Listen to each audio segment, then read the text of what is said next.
Hello guys, normal week డేస్లో ఎప్పుడైనా holidays వచ్చినప్పుడు ఇట్లా మసాలా కర్రీస్ వాటికి ప్రిఫరెన్స్ ఇస్తామన్నమాట. మామూలుగా అయితే ఎప్పుడు పప్పు ఇవే చేసుకుంటా అంటాం కాబట్టి దానికోసము మిక్సీ జార్లో పండు మిర్చి, టమాటో, ఎర్రగడ్డ, తెల్లగడ్డ, అల్లము, కొత్తిమీర, కరివేపాకు అన్నీ వేసి పేస్ట్ చేసుకున్నాను.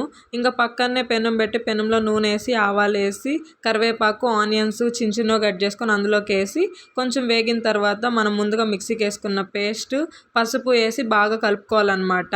ఆ తర్వాత ఉల్లగడ్డలు కట్ చేసి పెట్టుకున్న కొంచెం అది ఉడికిన తర్వాత మిక్సీ గిన్నెలో కొన్ని నీళ్లు పోసి అది తిప్పి అందులోనే పోసి కొంచెం మరిగిన తర్వాత కారము, ధనియాల పొడి వేసి కొంచెం కలుపుకొనేసి ఆ తర్వాత ఈ ఉల్లగడ్డలు కూడా వేసి బాగా కలిపి తగినన్ని నీళ్ళు పోసుకొని బాగా మరిగించాను అనమాట. మనకి కావాల్సినంత కన్సిస్టెన్సీ కోసము దీన్ని కాంబినేషన్గా సంగటి చేశాను. దానికి తగినట్టుగా ఇది చేశాను. ఏం పెద్ద కష్టమేం కాదు. ఉల్లగడ్డలు ఉడికిపోయి ఎక్కువ కన్సిస్టెన్సీ సరిపోతే ఓకే, లాస్ట్లో పెప్పర్ చల్లుకోవడమే.